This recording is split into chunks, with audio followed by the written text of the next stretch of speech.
X, vocês já me conhecem, eu sou aqui da Princípio Educação e esse é mais um episódio do podcast da Princípio, ainda se tratando sobre lideranças femininas na educação.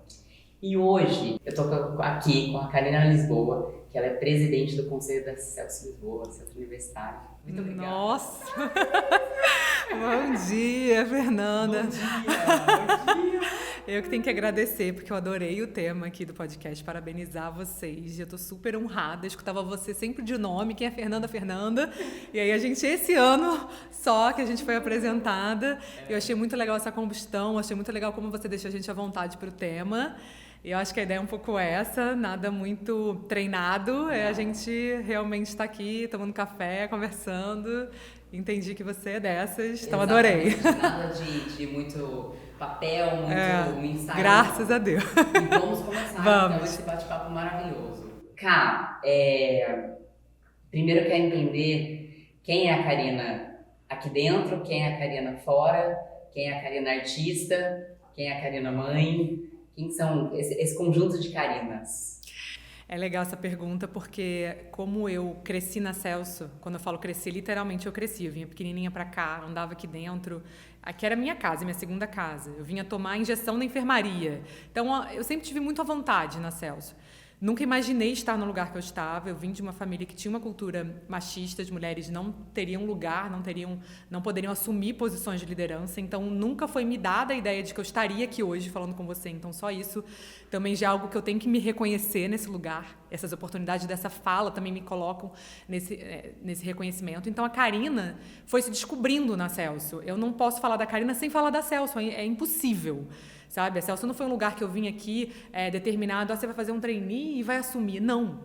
Esse lugar, de repente, apareceu quando eu era muito nova. Eu, com 16 anos, vim trabalhar aqui como secretária, despretensiosamente fazendo administração em outra instituição. Vim trabalhar como secretária da reitoria e achei que eu fosse continuar a minha trajetória em outro lugar, fazendo outras coisas, em outras empresas. Então, como isso não aconteceu, como com 16 anos eu continuei aqui, tive que me descobrir gestora aqui com 19.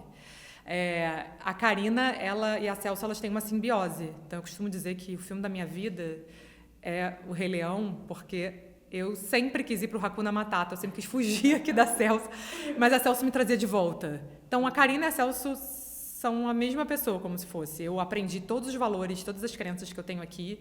Então, a Karina mãe também vem desses valores que eu adquiri aqui, vem dessa troca, e vem sobre... A Karina, ela fala sobre valorizar potências. Para eu descobrir a minha potência interna, eu precisei trocar e dar potência para as pessoas através da educação. Então, calçar a sandália da humildade, para mim, na Celso, foi o maior aprendizado para eu me descobrir. Porque eu tive que me virar do avesso para entender quem eu sou hoje. Então, a Karina é essa mãe, essa gestora, essa artista, essa pessoa múltipla mesmo, mulher-polvo, porque eu me descobri ser essa pessoa que precisa fazer 1000 coisas ao mesmo tempo. Sem opção. Sem opção. E não como uma coisa ruim. Porque é curioso, esse fim de semana eu estava fazendo um workshop só com mulheres, e uma das mulheres disse...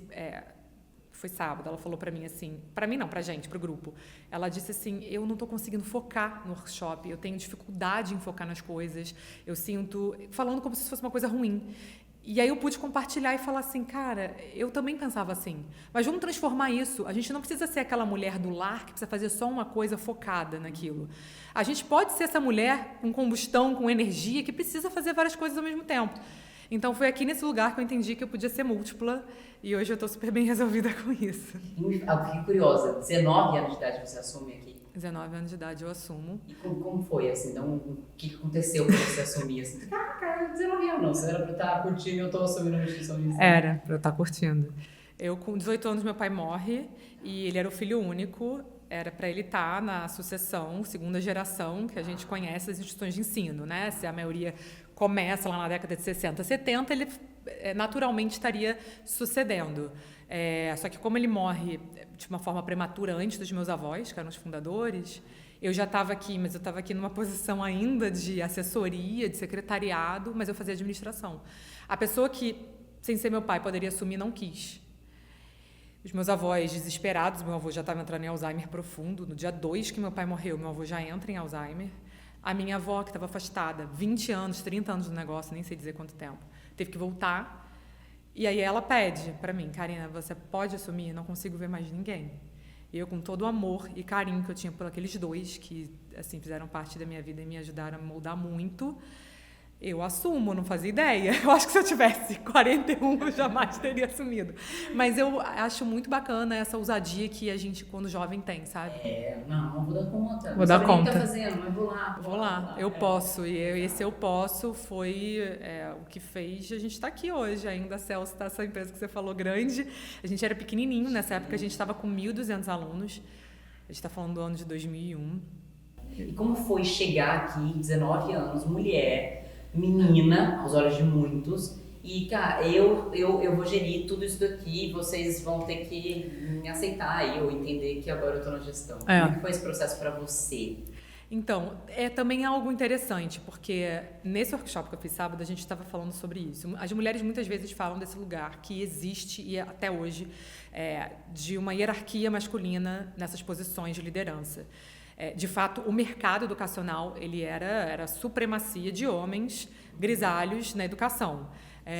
Não, sem querer ofender nada contra, mas era um fato. Eu indo para as reuniões, eu era a menina, como você disse, eu era a menina. Essa menina, esse termo me acompanhou durante muito tempo. A menina. E quando a minha irmã veio, um ano depois, viraram as meninas, né? Então eram as meninas aqui na educação. As pessoas viam literalmente como uma piada, mas eu nunca vi. E eu nunca me coloquei nesse lugar. Os homens, eu sinto que o homem, ele tem um desdém, mas a mulher, ela tem a inveja. Então, a gente também tem que colocar a mulher junto na questão da liderança. Existe também uma rivalidade feminina muito grande. Eu vi a rivalidade masculina mais como desdém. Mas eu vi também uma rivalidade feminina muito grande, de mulheres querendo literalmente puxar o meu tapete, porque eu não deveria estar aqui e elas deveriam estar. Eu acho que é até um pouco pior, né? É muito pior. As mulheres que eu tive em posição de reitoria aqui foram piores do que a reitoria masculina comigo. Então, eu sinto que a questão, obviamente, masculina, ela vem muito pelo assédio. Eu vivi assédio aqui, até em relação à avaliação de MEC. Eu era muito menina, avaliadores de MEC me assediando. Porque na época não tinha esse rigor que tem hoje com as avaliações. Era como se fosse terra de faroeste, sabe? As pessoas estavam se reconhecendo nesse lugar da avaliação. Então, eu como menina, eu tive muito problema com isso, sabe? Quem é essa pessoa que está aqui traduzindo as diretrizes do MEC numa instituição de ensino? Será que ela sabe? Ela mal terminou a graduação. Como é que ela vai estar conseguindo impor as diretrizes do MEC numa instituição de ensino? Esses cursos, como é que é a qualidade desses cursos, né? Então, isso rolou muito no começo. Mas eu vou falar para você que essa coragem da jovem ali, ela me colocou num lugar de não me preocupar muito com isso. Então, eu fui tocando sem querer muito saber o que estava acontecendo. Eu não queria saber o que estava acontecendo, sabe? E como é que foi a receptividade dos funcionários? Eu percebi que eu teria que ser muito transparente desde o início. E eu sou, assim, transparente. Então, era muito olho no olho, era chegar junto. E eu lembro que a gente chegou na primeira época de crise que a Celso estava passando. Era uma crise pós a chegada de uma instituição de ensino varejo que aconteceu, que começou no Rio, né, que a gente sabe, da concorrência. Essa palavra concorrência estava, de fato, agora se assentando. Ela vinha, concorrência, início dos anos 2000, começou desenfreada. Então, eu já cheguei tendo que entender o que era concorrência no mercado de ensino superior. Na administração, aprendi isso em sala de aula. Mas eu ainda vinha de uma gestão romântica, coronelista, de que não tinha concorrência.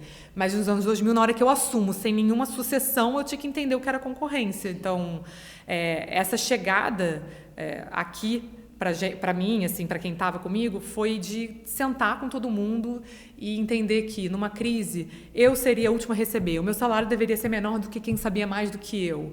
Então, foi uma gestão, de fato, muito transparente. Eu sentava com a minha irmã e falava, a gente vai ser a última a receber. Se vai atrasar salário, a gente é a última a receber. A gente tem quanto para pagar? Tem. Mas a gente vai mostrar que não existe mais aquela gestão coronelista. Sim, porque as pessoas... Porque foi uma gestão que o meu avô e a grande maioria dos donos de faculdade fazia, porque era outra época, né? E era também algo que eles sabiam fazer, né? Exatamente. Eles tinham outra opção. Não tinha essa questão da liderança como de trabalho. Não tinha. O regulatório estava começando. Então, eles faziam o que queriam, né? Exato. E eu chego também nessa mudança importante que foi a virada para centro universitário. Nesse momento do Paulo Renato como ministro da Educação, foi um momento também divisor de águas para o ensino. Foi um momento de boom, né, de crescimento de instituição de ensino. Sim. Então, a concorrência ela vai por esses caminhos todos, né? Vai pelo aumento das instituições, dessa virada para centro universitário, trazendo mais autonomia para a abertura de cursos, nesse meio de campo, né, entre universidade e faculdade, e vai também pela questão do Rio de Janeiro, da briga por preço. Você começa, no início de 2000, a ver outdoor e basdoor, uma coisa assim realmente diferente. A gente estava concorrendo com L'Oréal, com Coca-Cola, e se você não tivesse no basdoor e no outdoor, você não era uma qualidade, não tinha qualidade, não era uma instituição de ensino privada de qualidade. Entendi. Eu ia fazer uma outra pergunta, mas eu vou fazer outra agora, puxando para desse tema que você falou.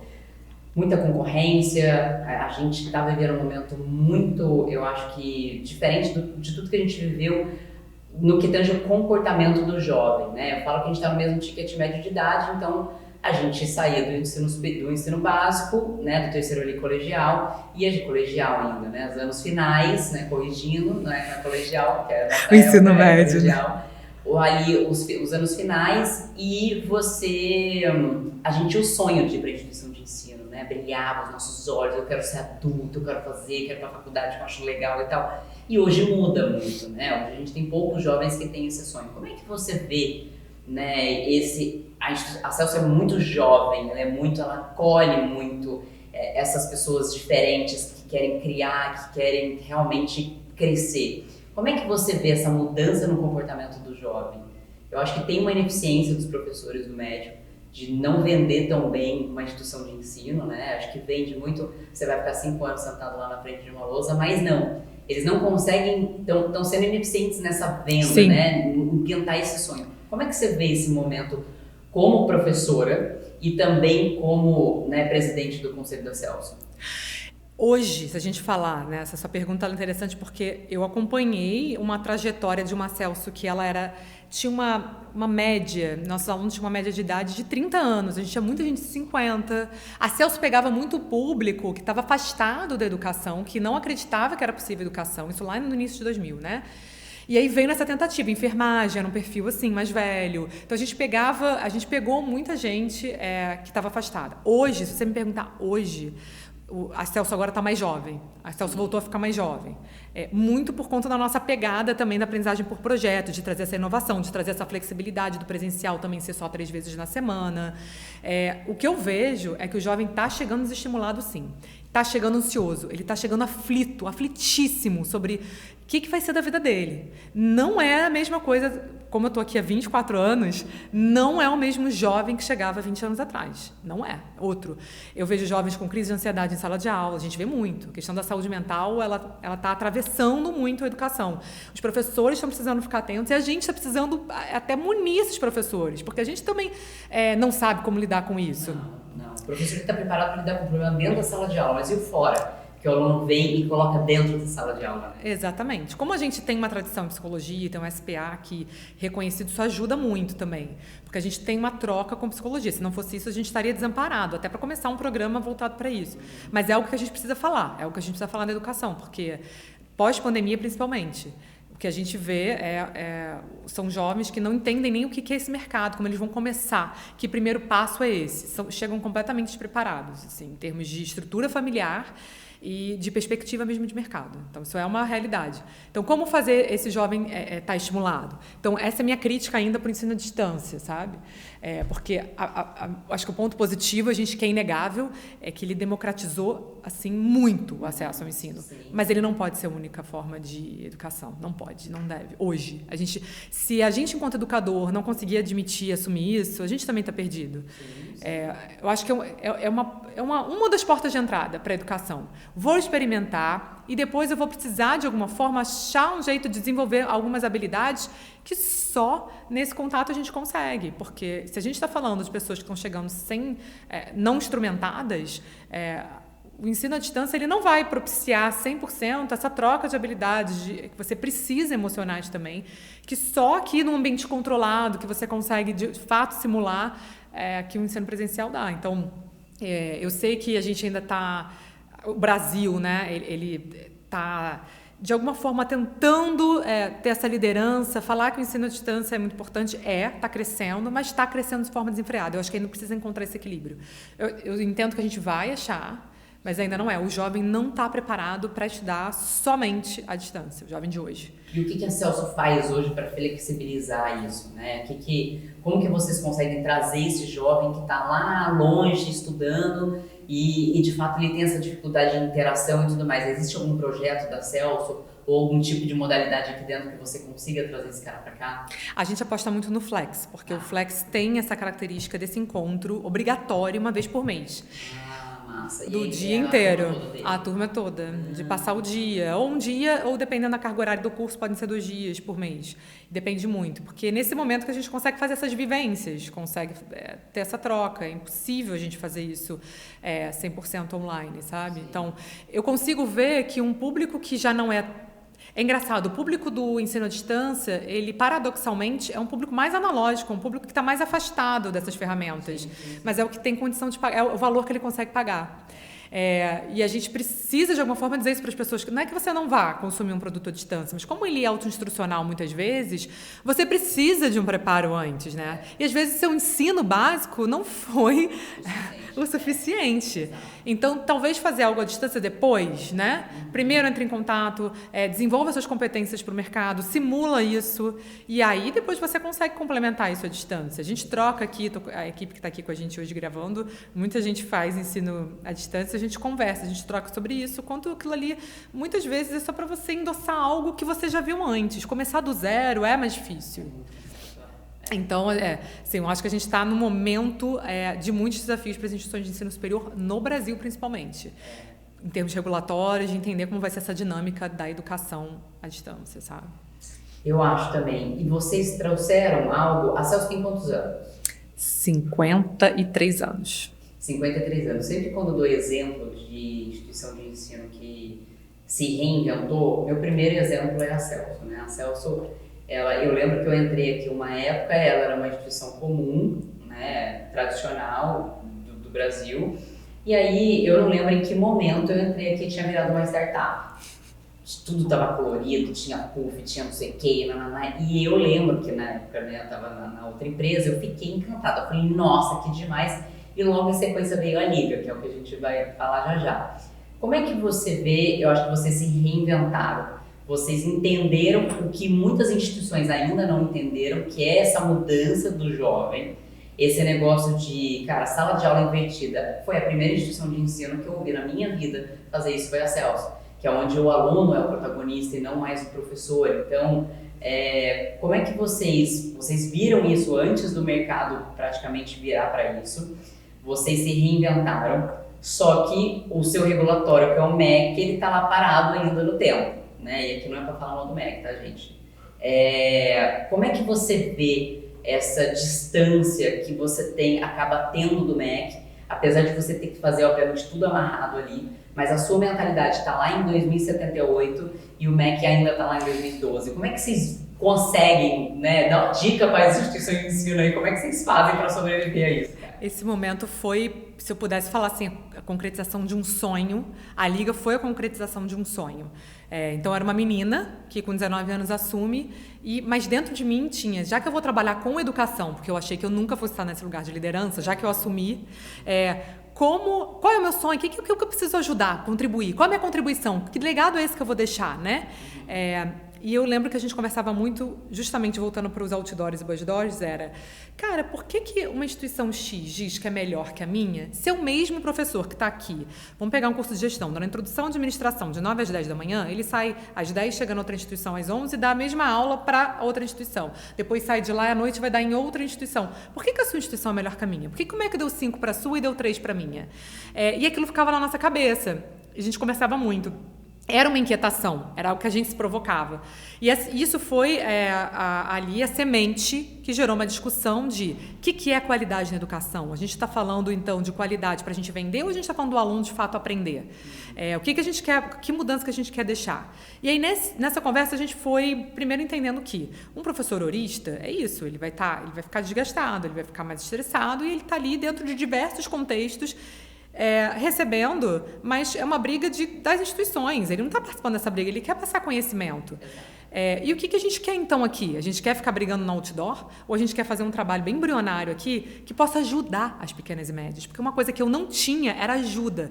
As outras instituições me viam como concorrente. Eu queria entender o que elas estavam fazendo, eu me colocava, eu virei motivo de conselho de instituição, porque eu quis conhecer um processo para trocar, eu quis fazer boas práticas. O mantenedor virou para mim, Karina, o que você me pediu virou motivo de conselho, tive que levar para um conselho. E eu entendi que ele não ia abrir a instituição dele para eu entender como era um processo X que eu queria ver, para depois ele vir aqui e ver o meu. Não quis. Era assim. Então, a gente conversou muito e entendeu que a gente precisava estudar, a gente precisava se aprofundar nas teorias da educação mesmo e no que estava acontecendo das mudanças, porque todo mundo dizia isso que você falou, metodologias ativas, ensino híbrido, só viam nomes lindos, quadro inteligente, grandes mudanças tecnológicas. O que é isso, né? De fato, como é que isso vai fazer o aluno aprender mais? Então, a gente foi lá para a base. Então, a gente foi para a base, conheceu os pilares de educação, a gente estudou teóricos, a gente criou um núcleo de inovação pedagógica aqui, que era multidisciplinar. Não contratamos nenhuma ideia mirabolante, a gente, de forma caseira, reuniu pessoas de áreas diferentes daqui da Celso. Começamos a falar sobre educação.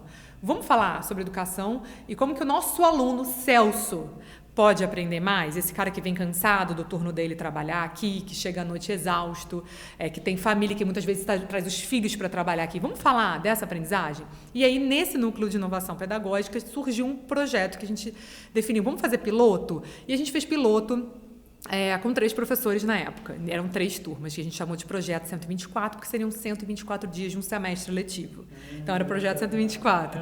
E esse projeto pressupunha isso, que o professor ele ia ficar a manhã inteira ou a noite inteira com aquela turma, trocando aqueles saberes, aquelas áreas de conhecimento iam se interrelacionar. Elas não seriam disciplinas isoladas, ele pegaria aquelas áreas de conhecimento e a gente chamaria cada dia de um projeto. Então, os alunos, na segunda-feira, eles teriam um projeto com o professor Davi, onde aquele projeto estaria cruzando áreas de conhecimento. Na terça-feira, teria um projeto com o professor Vicente para falar disso, o outro com a professora Vânia.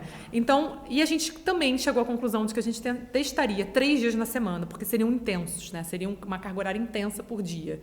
E aí, começamos assim. Eu lembro de encontrar um professor aqui, o Vicente, subindo e descendo as escadas. Ele era um dos professores do projeto piloto. Eu perguntei, e aí, Vicente, como é que tá isso? Ele falou, Karina, então, eu não paro mais na mesa. Sabe a mesinha do professor com quadro? Isso não existe mais. Eu fico circulando nas mesas, nos grupos, sem parar, durante 3 horas e meia. Os alunos me chamam, os grupos me chamam, a gente troca. Eu pego um artigo que eu lembrei, aí a gente já tinha as mesas com as televisões, né?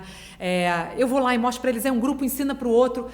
Eu estou usando meias Kendall, minha mulher me emprestou as meias Kendall dela, porque a minha perna está doendo, mas eu nunca mais quero voltar para o ensino tradicional. Você continua com esse projeto. E a gente continuou, e esse projeto nasce a Liga, e voltando para a sua pergunta do MEC, né? A Liga, ela vem então, a gente foi fazendo paulatinamente, de uma forma progressiva, ou seja, a gente não impor a Liga a todos os alunos. A gente ia fazer da seguinte forma, já que deu certo o projeto 124, à medida que novos alunos ingressassem, todos os cursos da Celso ingressavam com a Liga. Então, todos os primeiros períodos começariam com a Liga. Quem tivesse do 2º ao 10º continuaria no ensino tradicional, até chegar na Celso inteira. Eu lembro que quando chegou na metade, mais ou menos no 5º período, a Liga, os alunos do 6º ao 10º, a gente quer a Liga. A gente não quer, a gente está ouvindo metade da Celso falando da Liga, a gente não quer ficar no tradicional mais. Eu tô lá e eles estão lá, eu volto de novo, né? Porque o princípio era aprender de forma colaborativa. Então, o ensino à distância, é quase impossível você fazer isso.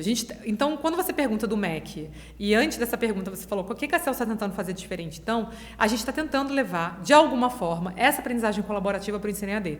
Isso é um desafio, porque a gente nasceu no EAD em 2021. A gente não tinha, antes da pandemia, o ensino à distância. A gente não queria fazer como as outras instituições estavam fazendo. A gente não queria que fosse algo auto-instrucional e abandonado para o aluno. A gente, de fato, queria levar a mesma aprendizagem colaborativa da Liga do presencial para o ensino à distância. E aí, o primeiro desafio, como você mencionou, foi o MEC. Quando a gente teve o primeiro curso a ser reconhecido na Liga, estava todo mundo aqui em pânico. E aí? E agora? Só que você não entende o que aconteceu. Foi mágico, foi um momento mágico. Coincidentemente, foi pedagogia. As avaliadoras choravam. quando a gente contar. No final, a gente estava se abraçando e chorando juntas, porque elas falaram, caramba, que bom. Porque pedagogia, né, já pressupõe a docência, você está falando de novas práticas, você está falando, né, para onde vai, né, essa prática de um curso que está ficando tão esquecido no nosso país. Muito importante, né? É tão importante, está indo tão só para o ensino à distância. E, poxa, esse ato, e o ato pedagógico, a gente entendeu com a Liga, que ele é artesanal. Não adianta você falar de novas tecnologias, das TICs. Nossa, tecnologia de informação e comunicação, beleza, elas estão vindo, a inteligência artificial está aqui. Mas para o aprendizado acontecer, ele precisa ter significado. Para você significar ele, você precisa testar de várias formas. E isso acontece muito na colaboração, nesse engajamento. É no engajamento que você estabelece conexões e que você faz o ato pedagógico ter um significado. Então, a Liga, com o MEC, ela deu de fato Liga, porque o MEC entendeu que a gente não estava aqui para trazer nada mirabolante. A gente estava trazendo o ato pedagógico na sua forma mais pura, que era valorizar o professor, valorizar esse cara trazendo essas competências todas ligadas ali, sem ser um ensino enfileirado ali numa aula expositiva, e estava trazendo esse aluno para também entender que ele é responsável também pelo ato pedagógico, não é só o professor. Então, essa dinâmica fez sentido para o MEC. Cá, me conta o que é a Liga. Se alguém quiser fazer aquisição da Liga, quiser entender a Liga, o que é, num resumo, o que a Liga traz para a instituição de ensino? A Liga vai fazer você, estudante, aprender por projetos e desenvolver competência. O que é isso? Porque a gente fala essas palavras bonitas, né? De fato, você conseguir conectar o que você vai aprender com o mercado de imediato. Então, não é uma promessa a médio e longo prazo. Vem fazer administração na Celso, que daqui a 4 anos você está preparado para o mercado. Não. Você está preparado para o mercado no dia 1. Você pisou aqui. Você já no primeiro mês, você já vai conseguir traduzir o que você está vendo em sala de aula na sua empresa, num negócio que você quer abrir, ou onde você trabalha, ou na sua comunidade, porque você vai chegar aqui, você vai ter que entregar 3 projetos por semestre, 3 projetos conectados com o mercado. Olha só, que legal. E aí vocês fazem por meio de parcerias com empresas reais e tal? Como é que funciona? Sim. Todo curso tem os seus parceiros para esses que a gente chama de projetos reais. Então, você tem essas vivências. Vou dar um exemplo. Eu sou coordenadora também de artes cênicas e cinema.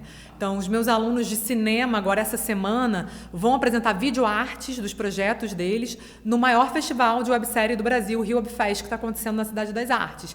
Então, ao longo desse semestre, eles aprenderam o conceito de uma videoarte, a parte de edição e captação de imagem, e vão apresentar as videoartes deles numa sessão só da Escola de Arte no Rio Webfest. Isso para o currículo deles é o máximo, para eles se verem dentro, né, desse momento só deles.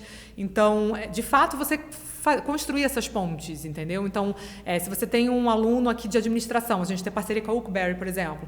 Então, o aluno, ele tem, em determinado projeto do curso, ele tem que fazer uma entrega que vá funcionar de alguma forma para a Oakberry, que a Oakberry demande alguma demanda real, e ele vai lá e vai aplicar, e vai ter uma aplicabilidade de fato ali para aquele negócio. Então, de parte da resolução daquele problema daquela empresa. Exatamente. E isso funciona para qualquer curso? Qualquer curso. E essa sua pergunta é interessante, porque os próprios professores, nas nossas discussões, eles perguntavam, quando ia chegar a vez dos cursos, né, eles falavam assim, tá bom, mas como é que eu vou fazer isso na enfermagem? Como é que eu vou fazer um projeto real? Como é que meu aluno de enfermagem vai aprender por projeto? E ele está aprendendo por projeto, e é de uma forma, assim, muito mais eficaz, vamos dizer assim, se ele estivesse ali sentado enfileirado, fosse só ter a prática no 5º, 6º período. Não, ele está tendo a prática desde o período 1. Que sensacional. E esse momento da mudança que a Celso teve, a gente passou 10 anos sem concurso público para professores no Brasil. O ano passado a gente teve um, e a gente teve mais de 500 mil professores reprovados porque eles não sabiam usar a tecnologia. Quando a Celso ela faz esse movimento em prol da tecnologia, da inovação, dessa pegada de sala invertida e tudo mais, qual foi o impacto para os professores aqui? Você teve do tipo, eu não faço, a pau, e você teve também o que tô dentro. Como é que foi esse momento de convencimento aqui?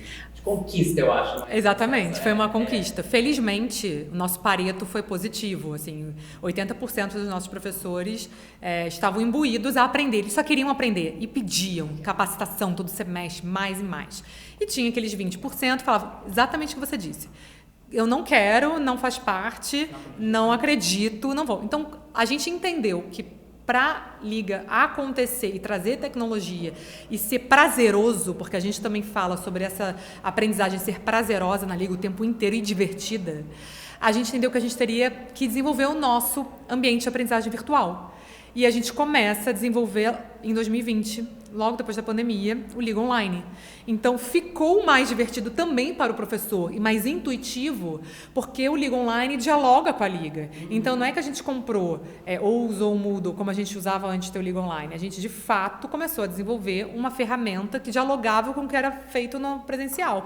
Então, ele tem ali, quando a gente falava de roteiro de aprendizagem, que é esse momento do aluno fora de sala de aula, pegar os conhecimentos que o professor separou para ele, depois trazer de volta para a sala, para esse momento da situação ativa de aprendizagem, o roteiro de aprendizagem que a gente ficava no Moodle, ele fica de uma trajetória por projeto no Liga Online. A gente conseguiu fazer as fases, trazer as fases de um projeto, trazer entrega para o Liga Online e também trazer outros serviços para a própria ferramenta. Então, isso ficou mais intuitivo. A gente sabia que precisava ter a nossa própria plataforma de aprendizagem virtual. Que excelente. Então, toda plataforma que o aluno também aprende, o professor também tem um pouco de acesso. Tem. Não só como professor, mas também uma trilha para ele. Para ele. Ele consegue ver também depois como que o aluno visualiza.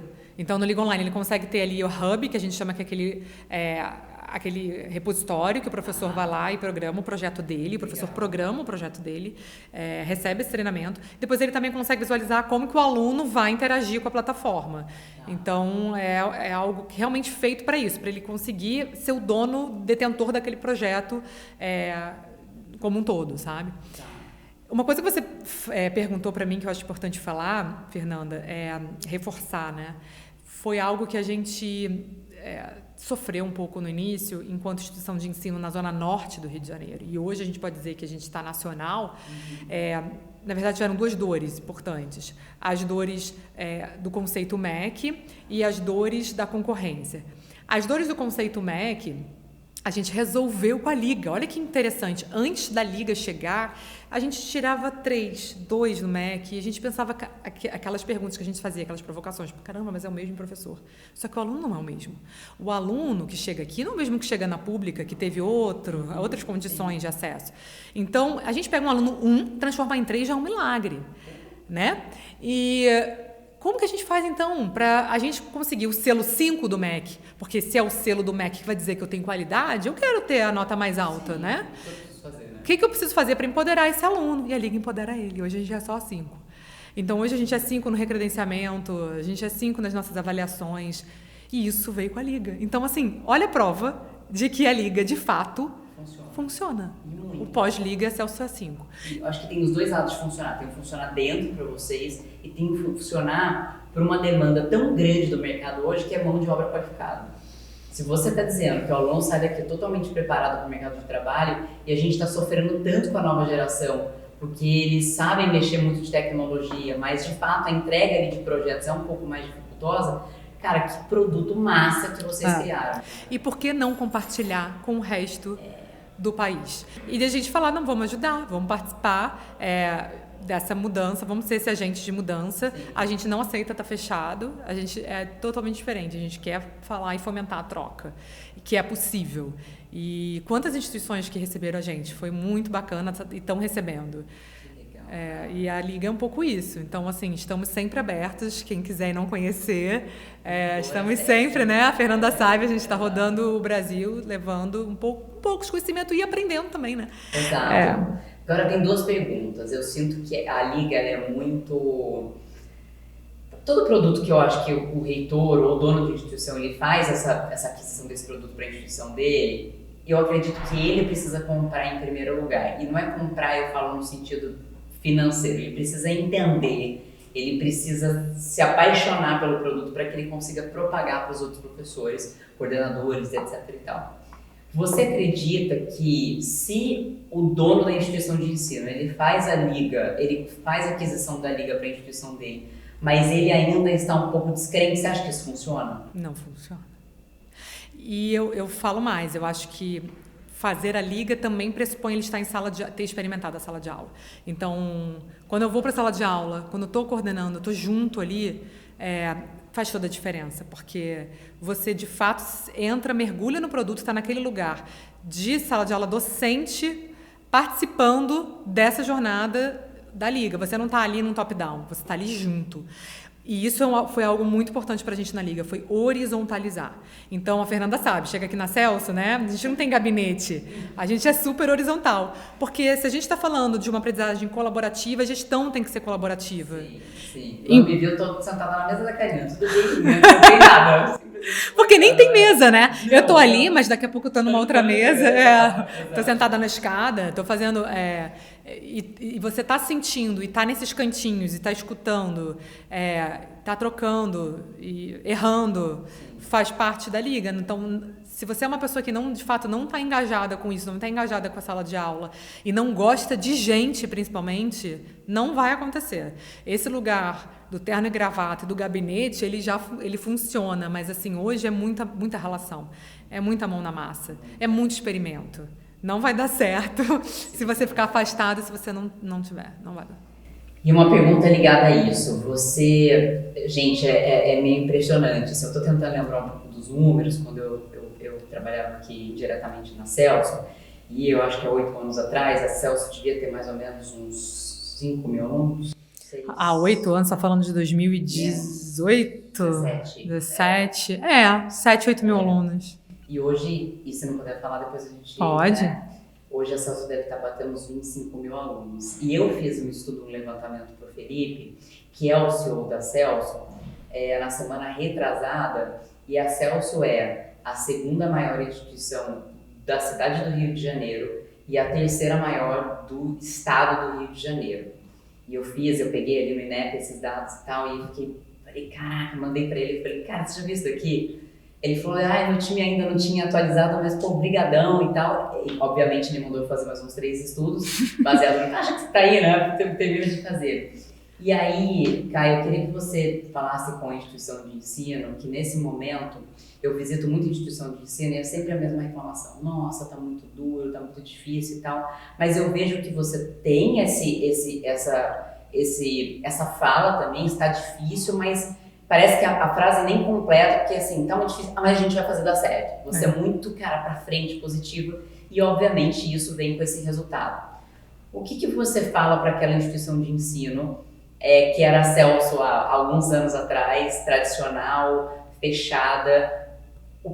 Quais são, assim, se eu pudesse dar 3 bullet points aí, que você diria, cara, o que você precisa fazer para se reinventar? Porque eu vejo que muitos desses donos de instituição, eles não querem vender a instituição, mas eles também não querem ir para essa luta, para essa inversão de sala de aula e tudo mais. Qual que é o recado que você consegue dar? Quais são as dicas que você consegue dar para esse tipo de instituição de ensino que está lá na Celso há 8 anos atrás e precisa chegar numa Celso hoje, em 2024? Acho que o primeiro bullet poderia ser, primeiro, reconhecer onde você está, localmente. Nunca esquecer de onde você vem e de onde você está. E isso faz a gente estar bem estabelecido aqui para poder falar de um segundo negócio. Porque quando a gente conversou, são negócios diferentes. O ensino presencial é um negócio. E aí ele se estabelece nesse local, nesse contexto geográfico, você entender esse mercado, essa praça que você está. Essa é a primeira coisa, né? Você ter sua reputação ali. O ensino à distância é outro produto. Então, a Celso, de 7, 8 anos atrás, ela estava aqui no presencial, só. E ela consegue crescer nesse só, né? Aqui, localmente, na época a gente estava com 2 unidades e já falando do EAD. E aí, então, o segundo bullet já está estabelecido, já tem essa reputação, já trabalhou para isso você construir ali a sua caminha, você vai para o ensino, você tem que ir, não tem como você não ir agora para o ensino à distância, até para você estar no jogo, estar no mercado de educação, você tem que estar no ensino à distância, não tem como fugir disso, de alguma forma você precisa estar. Que produto você vai levar, se é só pós, se é graduação, aí você vai definir o seu posicionamento, mas ir para o ensino à distância é entender que é outro jogo. As pessoas às vezes querem ir da mesma forma. São universos diferentes. E assim, o terceiro bullet indo para esse jogo, que é um jogo muito grande, jogo de peixe grande, você vai precisar se posicionar. E uma coisa que a gente fez, de fato, é não abrir mão do conteúdo ser nosso. A gente tem a nossa fábrica de conteúdo. Isso pode parecer muito caro, muito ousado, porque as pessoas muitas vezes, até as grandes, compram, né, conteúdos. Sim.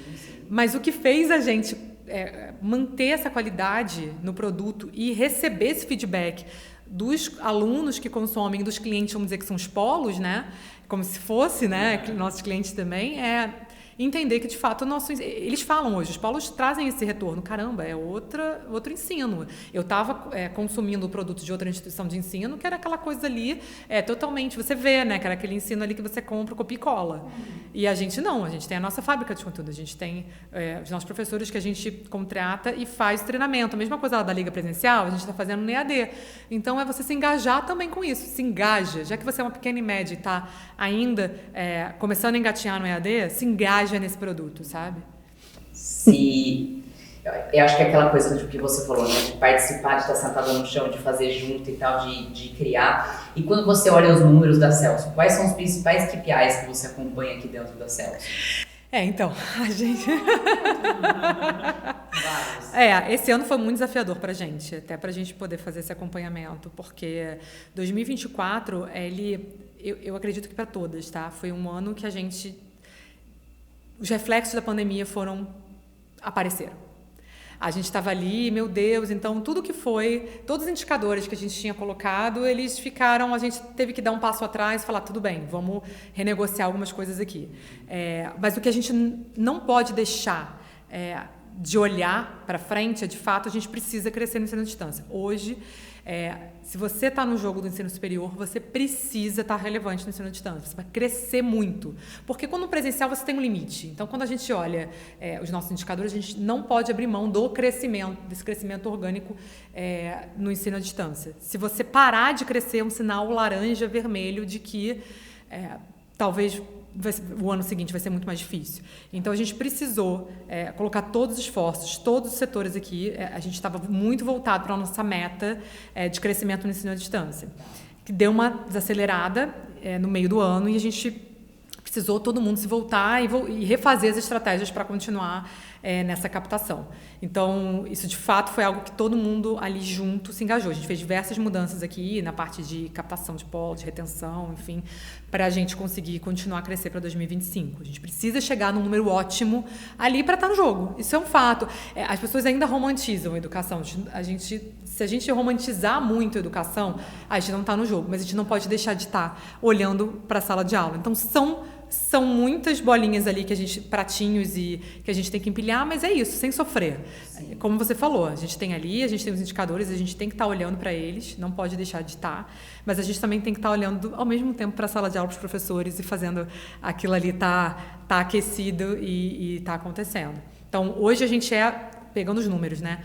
Hoje a gente pelo censo 2023, né? A gente está como 12ª instituição que mais cresce no Brasil.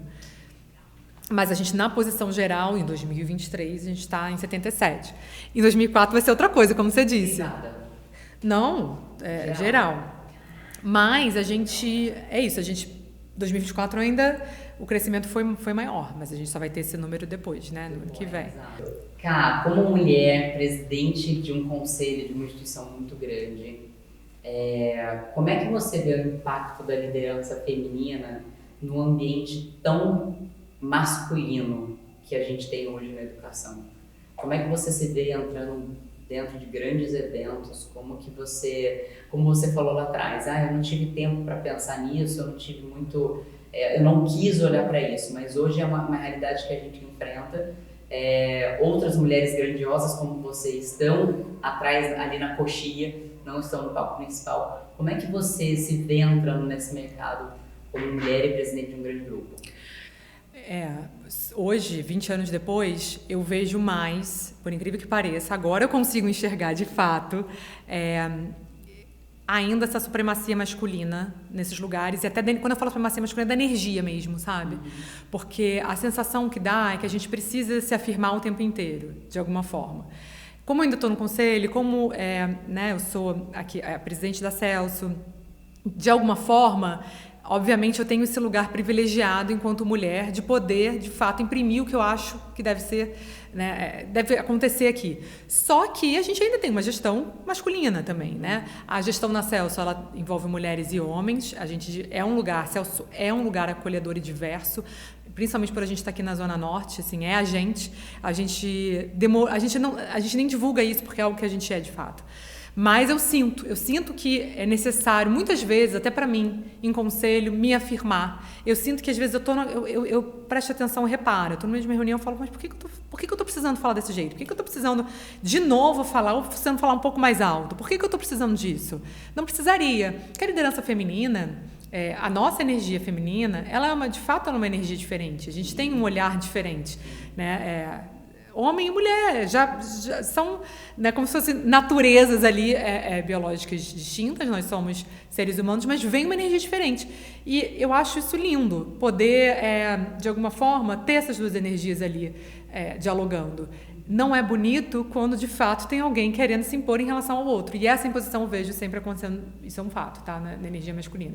Então, o que eu vejo, que eu acho que, sim, de fato pode acontecer, é as mulheres primeiro se identificarem enquanto mulheres, não precisarem estar roubando essa energia, não precisarem achar que precisa disso. Porque em alguns encontros de lideranças femininas eu tenho ainda escutado, e as mulheres acham, principalmente da minha faixa de idade, 40, 50, 60 anos, de que elas precisam, isso eu ouço, né?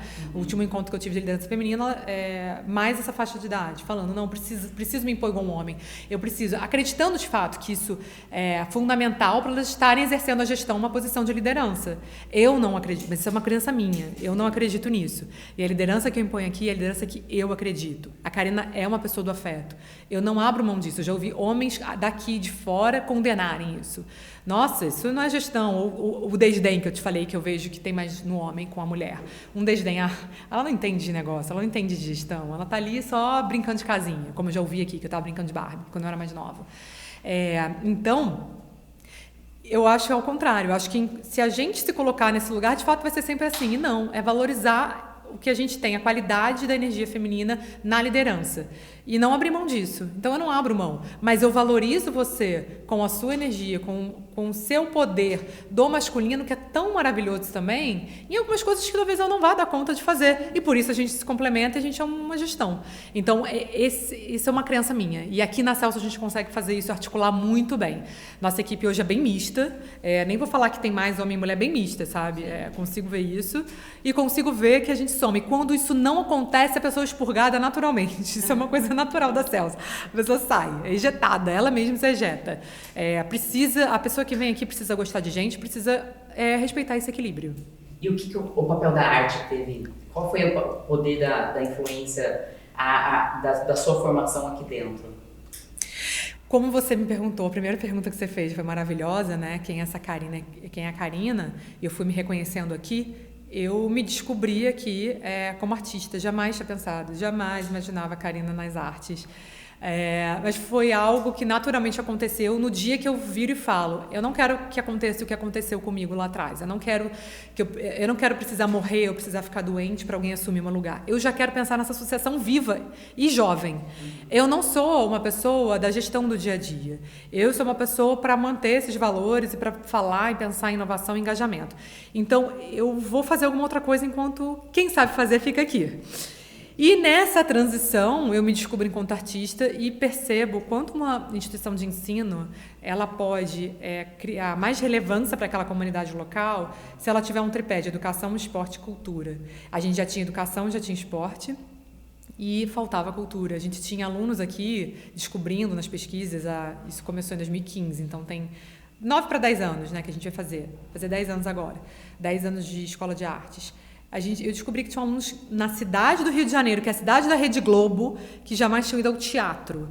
Muitos alunos. Inclusive, alunos hoje meus de artes cênicas, que vêm fazer artes cênicas a gente já ouviu, alunos que não tinham contato com teatro também, era só com novela, achando que, de fato, ser artista era estar na Rede Globo. Não que não precise estar, mas a gente traz a mesma provocação que a gente traz com a Liga com a arte.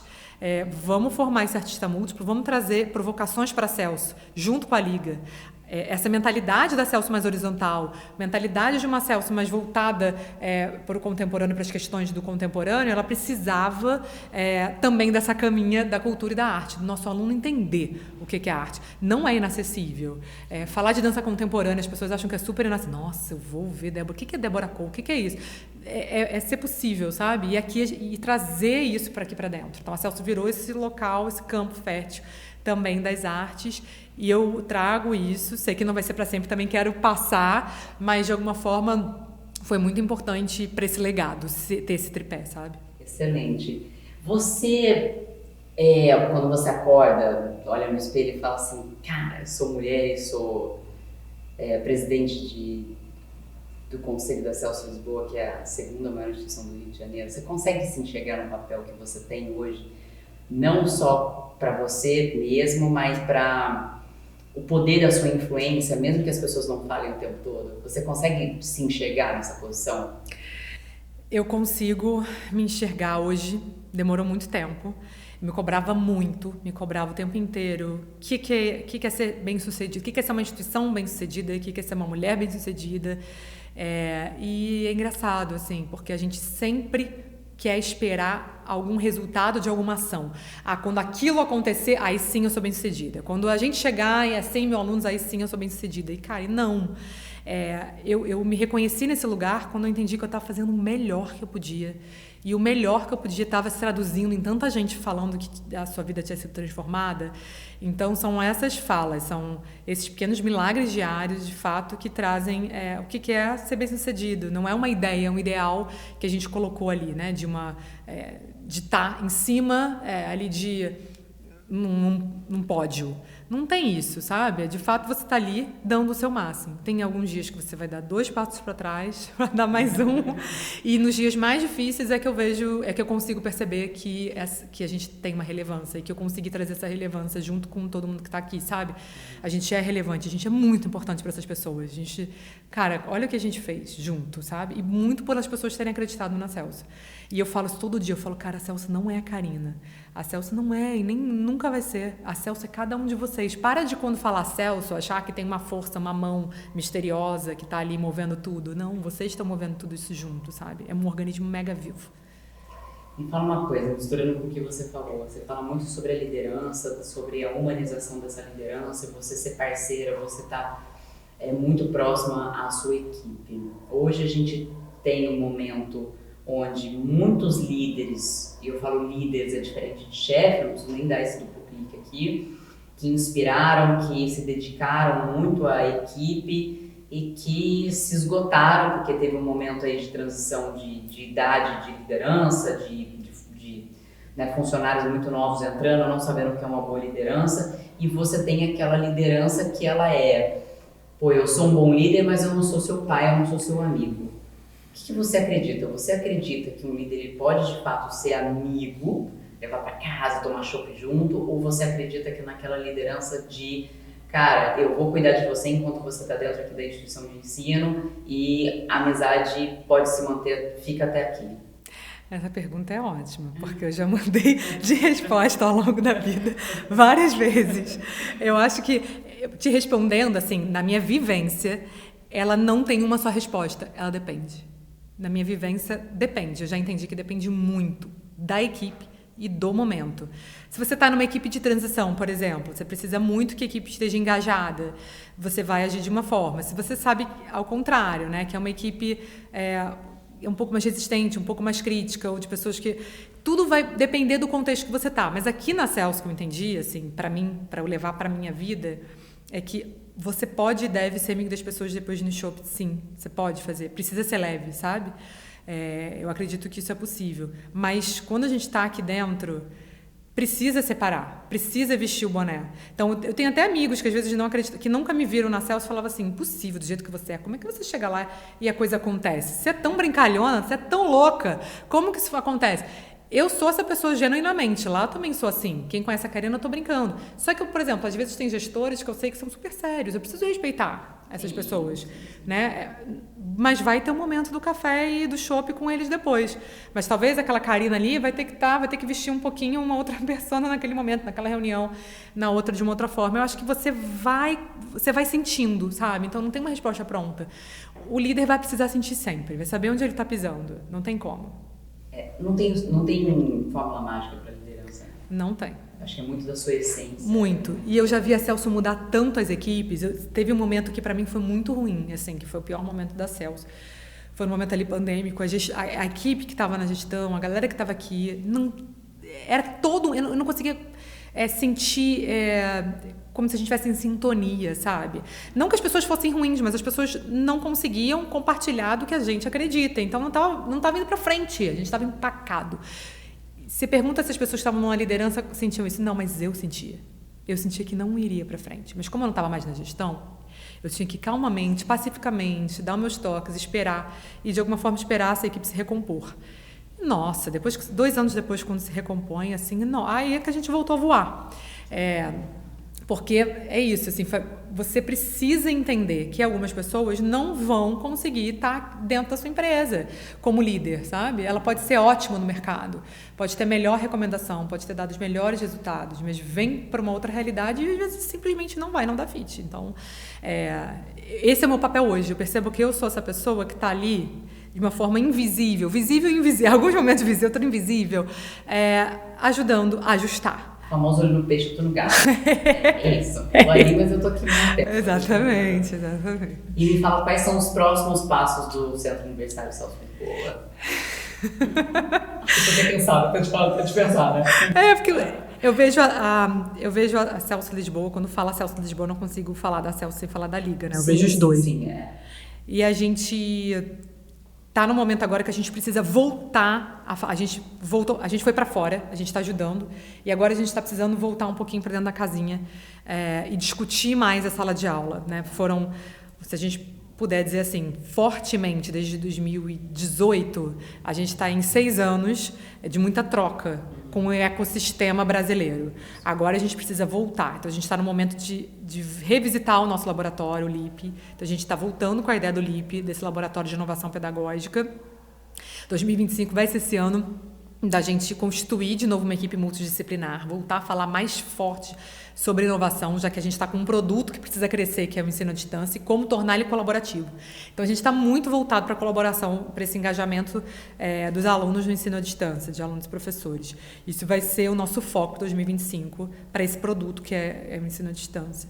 E aí a gente está pensando também em diversificar, em novidades para 2025 que ainda estão aqui no forno, isso a gente ainda está sentindo, mas o LIP é algo que a gente já está assim, certo que a gente vai voltar e vai chegar com muita coisa diferente para 2025. Isso é um projeto que a gente já está aqui no forno. Bom demais. Em números. Quer chegar no pódio de primeira? A gente, olha, a Karina tem um lado romântico, não, acho que a gente não deve romantizar, mas eu tenho um lado romântico muito da sala de aula, mas se eu for pensar em negócio, a gente precisa de fato terminar 2025 nos 30 mil alunos, chegar nos 30 mil alunos de fato em 2025. Esse é um número que a gente não pode abrir mão. Então, a gente já está traçando, já está indo, está no caminho mesmo, sabe? Então, real e oficial. Porque o desafio, a evasão é muito alta, não por todos esses motivos que a gente falou lá no começo. Sim. Aqui, né? Desse aluno que chega mais analógico do que deveria, não sabe, num produto autoinstrucional que ele não está preparado para. Então, esses desafios também fazem parte de uma outra equipe que está trabalhando para isso. Então, mas a gente vai chegar nos 30 mil. A gente não está muito ousado. 30 mil é um número real. E aí, depois a gente volta a falar. A gente faz uma outra e a gente fala sobre... Porque não dá... A pandemia, ela trouxe um dado assim, real. Não dá para a gente planejar muito a longo prazo, sabe? Então, a gente fala dos próximos 3 anos. Obviamente, a gente precisa ter uma visão de futuro aí de 3 anos. Mas a gente sabe que as coisas estão, assim, muito móveis, né? O mercado de ensino superior está mudando, porque junto o internacional está mudando, as economias estão mudando, e a inteligência artificial está rasgando. O que a gente conversa com empresas focadas, né, edtechs de inteligência artificial, não posso nem dizer, é muita coisa. E a gente olha essas apresentações e fala, caramba, tá quase. Ainda não tá na hora. Mas, sim, 2 anos, eu não sei te dizer o que vai acontecer em 2 anos. 2 anos vai ser algo... Pode ser muita coisa. Pode ser muita coisa. Exato.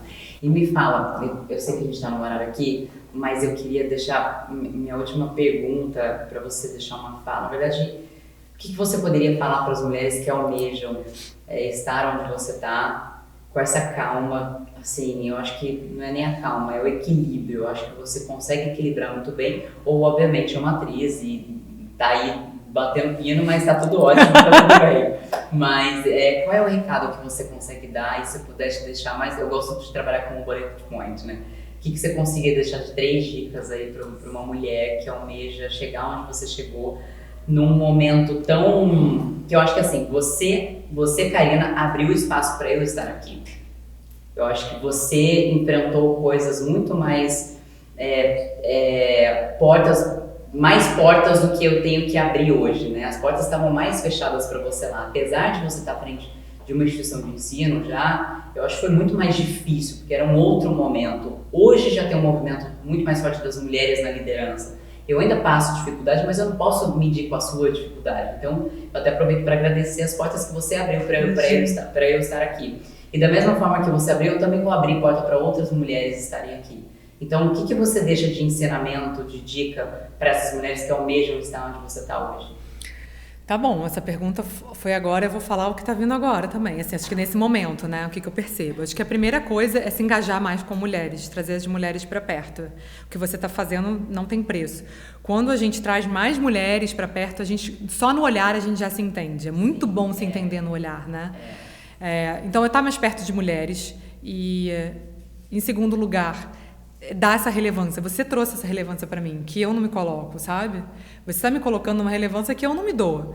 Então, te agradecer por isso. Olha que bonito, sabe?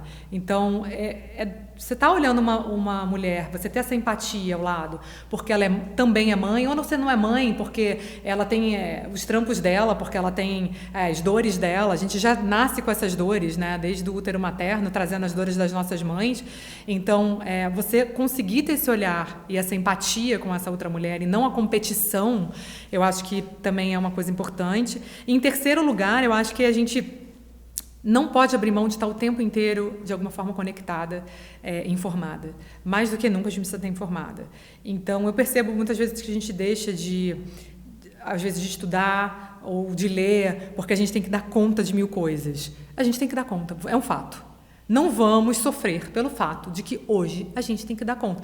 Vão ter os momentos que a gente vai ter que se esvaziar. E liga esse botão. Agora, essa semana, minha semana que eu vou tirar férias, vou me esvaziar, não vou fazer nada. Tudo bem, precisa ter esses momentos de não fazer nada, do ócio. E são importantes, a gente às vezes não se permite.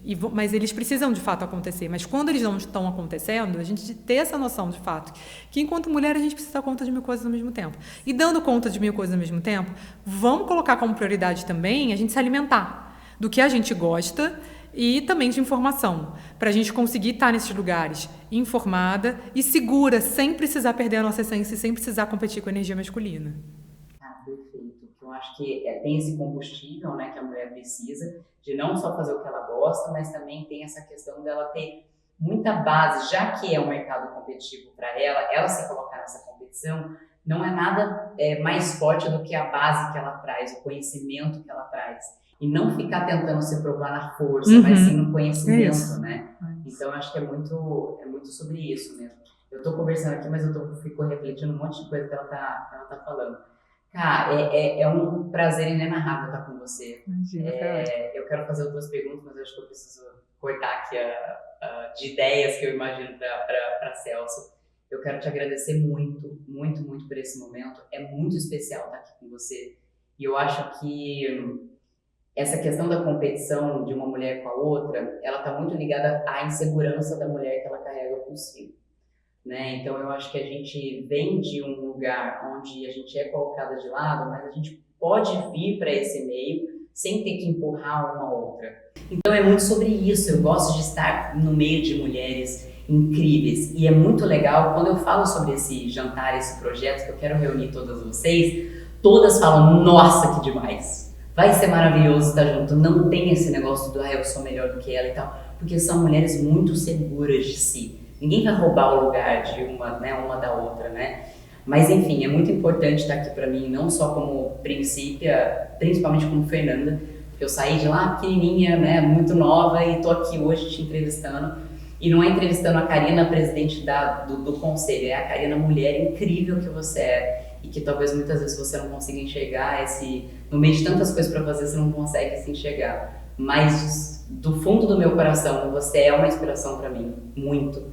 O jeito que você fala, a sua alegria, a sua energia, você tem uma energia incrível, é leve, gostoso estar perto de você, assim, é massa. É aquela pessoa que dá vontade de ficar o dia todo perto dela, sabe? Vamos fazer aquilo, aquela pessoa que é legal, é engraçada, é divertido, e fala palavrão como eu, e tudo bem. Então, mais uma vez, muito obrigada por estar aqui. Obrigada a você.